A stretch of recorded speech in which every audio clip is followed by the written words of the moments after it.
Been trying everything to get this baby to sleep, and it's only one, and I'm just already exhausted because she's been screaming and whining and fussing all day.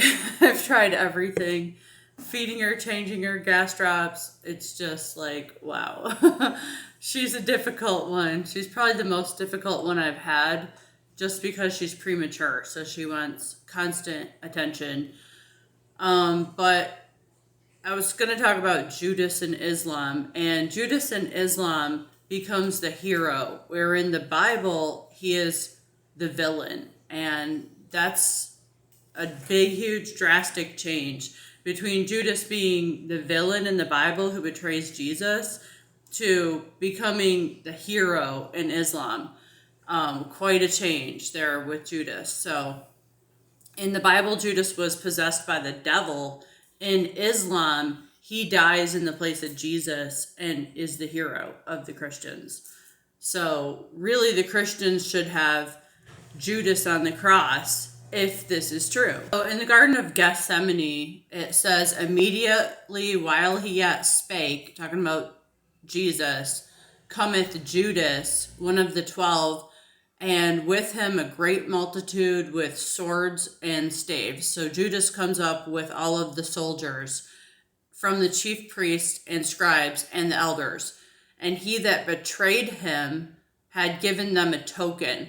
So Judas gave them a token saying, whomsoever I shall kiss, that same is he. Take him and lead him away safely. So basically, Judas said, I'm going to give him a kiss, and you'll know that that's Jesus. So he betrays him with a kiss.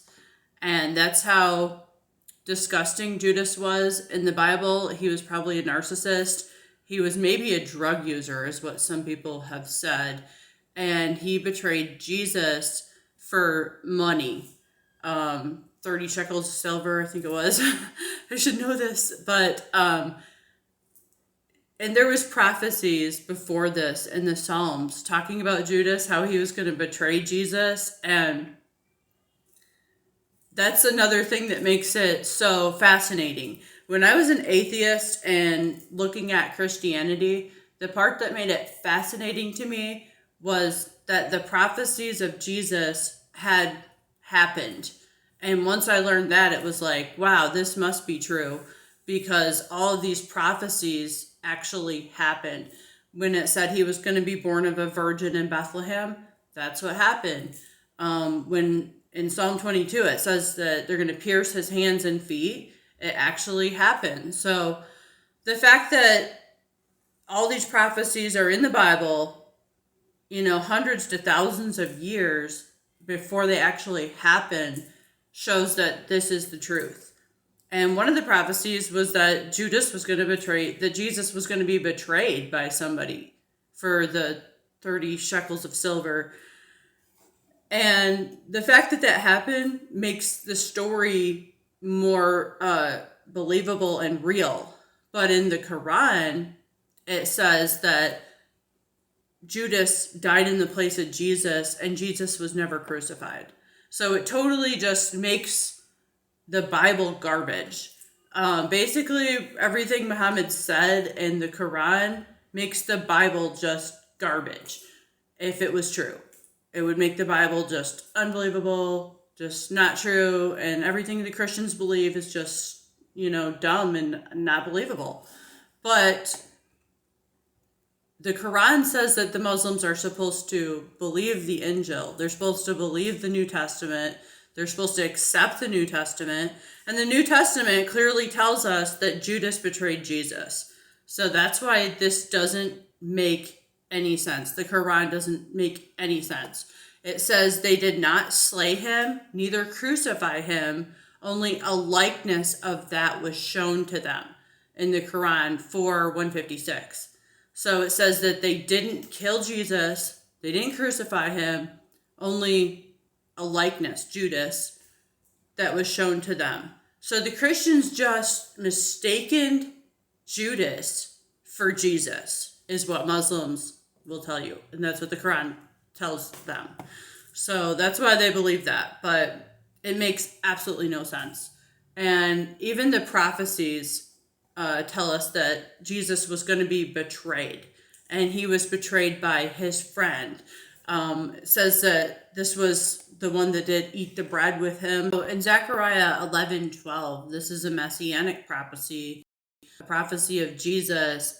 And it said, if you think good, give me my price. If not, forbear. So they weighed for me my price, 30 pieces of silver. And that was exactly what later happened, thousands of years later, that Jesus is betrayed by Judas for the 30 pieces of silver.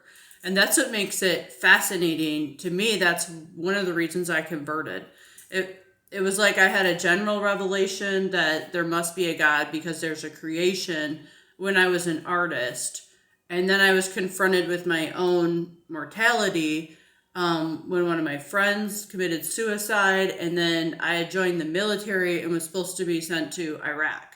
So being confronted with my own mortality, and then also getting the general revelation that there must be a God. Look at the creation, because I'm an artist.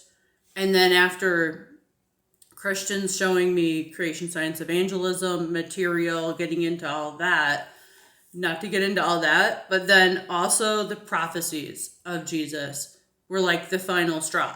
It was like, yeah, okay, there's a God, but how do I know who this God is?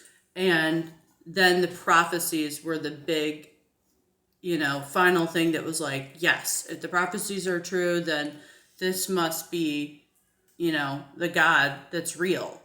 And there's no like prophecies in Islam that have come true. It's like, what prophecies are there to believe from Islam? There's really nothing. But the Bible has hundreds of prophecies.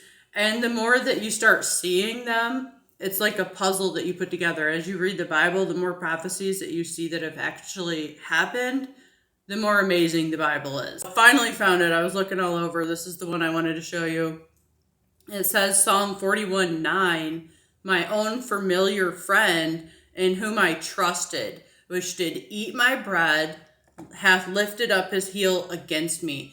And that is a prophecy of Jesus, that he's going to be betrayed by Judas. And Judas, like, when they're sitting at the Last Supper and Jesus says, one of you is going to betray me, then all the disciples are like, which one is it? And he says, the one who eats the bread with me. And that's where this makes sense and comes together. And you see this prophecy, Psalm 41:9, happening. And it was fulfilled when Jesus said, the one who dips the sop, like, that's Judas. And now this happened. So that's why this is amazing. If Islam's true, then none of these prophecies mean anything. But since Islam's not true, they mean a lot. For me, the final prophecy that changed my thinking completely from being an atheist to becoming a Christian and understanding that Christianity is where it's at was Psalm 22:16, where it says, they pierced my hands and my feet. And it's obviously talking about Jesus. This was hundreds and hundreds of years before Jesus was crucified. They didn't practice crucifixion at this time. And there was only one time in human history where people had become so demented that they thought they should crucify people who do, things that are wrong. Or Jesus' case, he didn't do anything wrong and they just crucified him for claiming to be God. And it says they pierced my hands and my feet. And that to me was like, that changed everything. Psalm 22:16. Because if that was said hundreds of years before it happened, they didn't even do crucifixion then. They had no idea, about crucifixion. And then he gets crucified. I mean, that changes everything.